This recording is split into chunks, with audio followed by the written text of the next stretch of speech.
ಇವತ್ತು ಕರ್ನಾಟಕ ರಾಜ್ಯದ ಕಾಂಟ್ರಾಕ್ಟರ್ ಅಸೋಸಿಯೇಷನ್ದ ಪ್ರಭಾರಿ ಅಧ್ಯಕ್ಷರನ್ನಾಗಿ ಪ್ರೆಸ್ ಮೀಟ್ ಫಸ್ಟ್ ಟೈಮ್ ಮಾಡ್ತಾ ಇದ್ದೇನೆ. ತಾವೆಲ್ಲರೂ ಸಹಕಾರ ಕೊಟ್ಟು ಬಂದಿದ್ದಕ್ಕೆ ತಮಗೆ ನಮ್ಮ ಗುತ್ತಿಗೆದಾರ ಸಂಘದಿಂದ ಅನಂತ ಧನ್ಯವಾದಗಳನ್ನು ಅರ್ಪಿಸುತ್ತಾ ಇದ್ದೇನೆ. ಮಾನ್ಯರೇ, ಮೊನ್ನೆ ಲೋಕಾಯುಕ್ತವರು ಬಂದಾಗ 40% ಕಮಿಷನ್ ನಾವು ಮಾಡಿದ್ದೆವು. ಅದೆಲ್ಲ ಸುಳ್ಳು ಅಂತ ಹೇಳೋ ಪತ್ರಿಕೆಯಲ್ಲಿ ಪ್ರಕಟಣೆ ಆಯಿತು.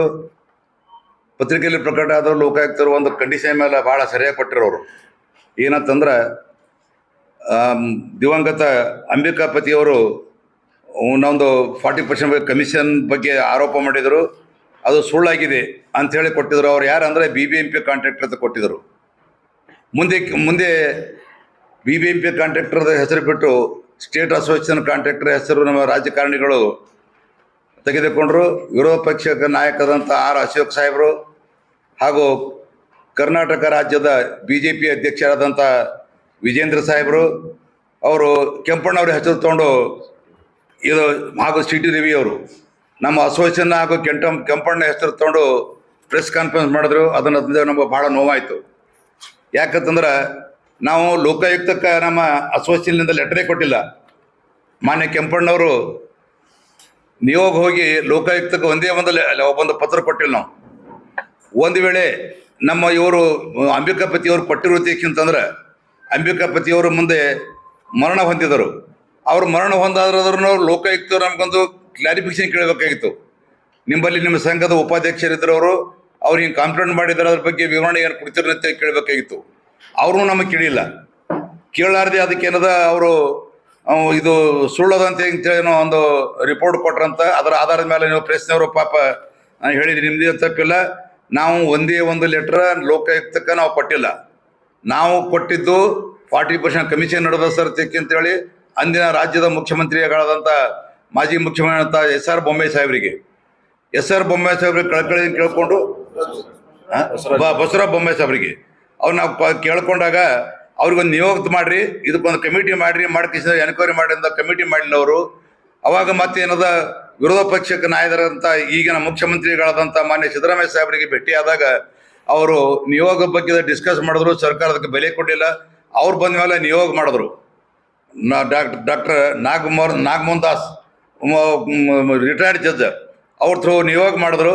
ನಿಯೋಗ ಮಾಡಿದ ನಂತರ ಮಾನ್ಯ ಕೆಂಪಣ್ಣನವರು ಎಲ್ಲ 31 ಜಿಲ್ಲೆಗಳಿಗೆ ಸುತ್ತಾಡಿ 31 ಜಿಲ್ಲೆಗಳ ರೆಕಾರ್ಡ್ ತರಿಸಿ ಇವತ್ತು ನಾಗಮೂರ್ತಿ ಆಯೋಗಕ್ಕೆ ಕೊಟ್ಟಿದ್ದೇವೆ. ಕೊಟ್ಟು ಸುಮಾರು 6 ತಿಂಗಳಾಯಿತು.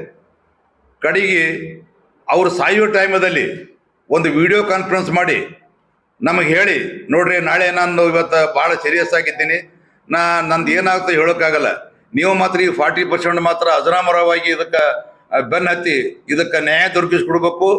ಇದರಲ್ಲಿ ಯಾರು ತಪ್ಪು ಮಾಡಿದವ್ರಿಗೆ ಶಿಕ್ಷೆ ಆಗಬೇಕು. ಸರ್ಕಾರಕ್ಕೆ ಎಷ್ಟು ಅನ್ಯಾಯ ಮಾಡಿದ್ದಾರೆ ಎಂಬುದನ್ನು ಜನರಿಗೆ ತಿಳಿಸಿ ಹೇಳಬೇಕು. ಇದರ ಬೆನ್ನು ಬಿಡಬೇಡ. ಮುಂದೆ ಅಧ್ಯಕ್ಷರು ಯಾರೇ ಆಗಲಿ ಯಾರೇ ಬಿಡಲಿ, ಇದರ ಬಗ್ಗೆ ಶೇಖ್ಜಿ ಅವರಿಗೆ ಭಾಳ ಕಳಕಳಿ ಇದೆ. ಅವರು ನನ್ನ ಪರಮ ಶಿಷ್ಯರಿದ್ದಾರೆ. ಅವರಿಗೆ ಪ್ರಭಾರಿ ಅಂತ ಕೊಟ್ಟು ಇದು ಈ ಕೇಸ್ ಪ್ರೂಫ್ ಆಗೋ ತನಕ ಅವರಿಗಿಂದ ಪ್ರಭಾರಿ ಅಂತ ಕೊಡಿರ್ತಕ್ಕಂಥ ಒಂದು ಆದೇಶ ಮಾಡಿದರು. ಆ ಆದೇಶದ ಮೇರೆಗೆ ನನಗೆ ಇವತ್ತು ಅಧ್ಯಕ್ಷರನ್ನಾಗಿ ಮಾಡಿದ್ದಾರೆ. ಇವತ್ತು ಅದು ಎಲ್ಲವೂ ನಾನು ರೆಡಿಯಾಗಿಟ್ಟು ಇವತ್ತು ಇದಕ್ಕೆ ಮಾಡಿದ್ದೇನೆ. ನಾಳೆ ಆಯೋಗದವರು ನಾಳೆ ನಮಗೆ ಮೀಟಿಂಗ್ ಕರೆದಿದ್ದಾರೆ ಮತ್ತು ಇದು ಫೈನಲ್ ಮಾಡಬೇಕಾಗಿದೆ. ನಾಳೆ ನೀವೆಲ್ಲರೂ ಬರಬೇಕು ಅಂತೇಳಿ ಮೀಟಿಂಗ್ ಮಾಡಿದ್ದಾರೆ. ಇವತ್ತು ನಾನು ಸಾಯಂಕಾಲ ನಡೆದಿದ್ದೇನೆ. ನಾಳೆ ಆಯೋಗದಲ್ಲಿ ಇದರ ಬಗ್ಗೆ ಡಿಸ್ಕಸ್ ಆಗುತ್ತದೆ. 31 ಜಿಲ್ಲೆಗಳಲ್ಲಿ ಯಾವ ಪ್ರಕಾರ ಇದು 40% ಅಂದರೆ ಏನು ಅಂತ ಕೇಳಿದಾಗ ನಾವು ನಾಗಮೋಹನ್ ದಾಸ್ ಸಾಹೇಬ್ರಿಗೆ ಕೇಳಿದಾಗ ಅವರು 4 ಪಾಯಿಂಟ್ ಹೇಳಿದ್ರು. 4 ಪಾಯಿಂಟ್ದಾಗ 40% ಅದ ಅಂತೇಳಿ. ಸರಿ, ಯಾವ್ಯಾವ ಎದರ ಬಗ್ಗೆ ಕೊಡ್ಬೇಕು ಕೇಳ್ಕೊಂಡಾಗ ಅವ್ರು ಏನು ಹೇಳಿದ್ರು, ಒಂದು ಟೆಂಡರ್ ಕರೀತಾರೆ. ಒಂದು ಟೆಂಡರ್ದಾಗ 7-8 ಮಂದಿ ಇನ್ವಾಲ್ವ್ ಆಗ್ತೀರಿ. ಇನ್ವಾಲ್ವ್ ಆದಾಗ 7 ಮಂದಿ ತೆಗೆದು ಇಬ್ಬರಿಗೆ ಇಡ್ತಾರೆ. ಇಬ್ಬರಿಗೆ ಇಟ್ಟಕ್ಕೆ ಕಾರಣ ಏನು, ಯಾಕೆ ಇಟ್ರಿ 7 ಮಂದಿಗೆ ಯಾಕೆ ತೆಗೆದ್ರು, ಅದ್ರ ಬಗ್ಗೆ ನೀವು ಕೊಡ್ರಿ ಕಂಪ್ಲೇಂಟ್ ಅದು ಯಾವ್ಯಾವ ಅಂತ ವರ್ಕ್ ಅವ ಅಂಬೋದು ಒಂದು.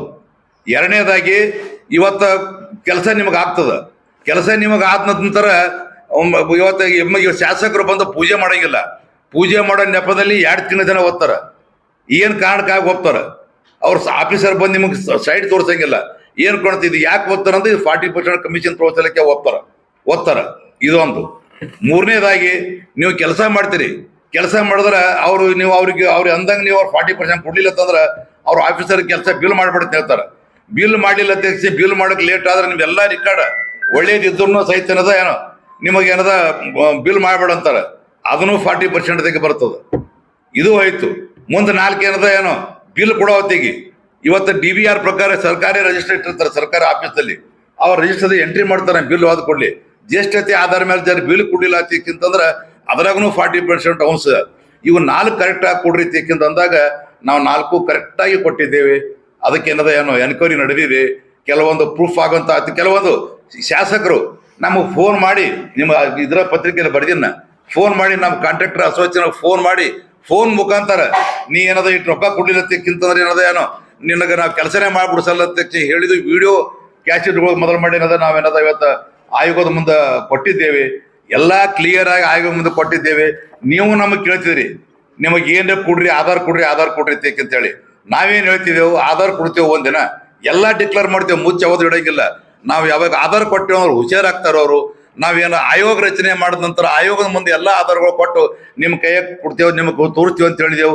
ದಯಮಾಡಿ ತಾವು ಎಲ್ಲ ಜಿಲ್ಲೆಯದ ಒಂದು ಇದು ಕೊಟ್ಟಂತ ಆಧಾರಗಳು ತೆಗೆದುಕೊಂಡು ಬಂದಿದ್ದೇನೆ. ಅವು ದಯಮಾಡಿ ನೋಡಬೇಕು. ಇವತ್ತು ನಾ ಏನದ VR ಬೆಂಗಳೂರಿನ ತರಿಸಿ ಇವತ್ತಲ್ಲಿ ಪ್ರೆಸ್ ಕಾನ್ಫರೆನ್ಸ್ ಮಾಡ್ತಾ ಇದ್ದೇನೆ. ಕಾರಣ ಏನಂತಂದ್ರೆ ಇವತ್ತ 7 ಜಿಲ್ಲೆದ ಒಂದು ಪ್ರಮುಖರಿದ್ದೀರಿ, ಒಂದು ಹೆಡ್ ಆಫೀಸ್ ಇದು. ಇಲ್ಲಿ ಮಾಡೋ ಮಹತ್ವಕತೆ ಭಾಳ ಇತ್ತು. ಯಾಕಂದ್ರೆ ಇಲ್ಲಿ ಪ್ರೆಸ್ನವರು ಭಾಳ ನಿಷ್ಠಾವಂತ ಇದ್ದೀರಿ ಅಂತ ನನಗೆ ಅನಿಸ್ತದೆ. ಯಾಕೆ ನಾ ಬೆಂಗಳೂರದಾಗ ಮಾಡ್ದ ಅಷ್ಟು ಇದು ಬರಲಿಲ್ಲ. ನೀವು ಏನೇ ಆದ್ರೂ ಇವತ್ತು ನನಗೇನದ ಒಳ್ಳೆ ಕೋಆಪರೇಷನ್ ಕೊಟ್ಟು ನ್ಯಾಯದ ಬಗ್ಗೆದಾಗ ಯಾವತ್ತು ಬರೆಯವ ಅವರು ಇದ್ದೀರಿ ಅಂತ ನಂಬಿಕೆ ನಮ್ಮ ಅಸೋಸಿಯೇಷನ್ ಮೇಲಿದೆ. ಅದಕ್ಕಾಗಿ ತಾವು ತಮ್ಮಲ್ಲಿ ಇವತ್ತು ವಿನಂತಿ ಮಾಡ್ಕೋತೀನಿ, ಇದ್ರ ಬಗ್ಗೆ ಕರೆಕ್ಟ್ ಆಗಿ ಇದು ಮಾಡಿ ಒಂದು ಸ್ವರೂಪಕ್ಕೆ ತರಬೇಕಂತ ಹೇಳಿ.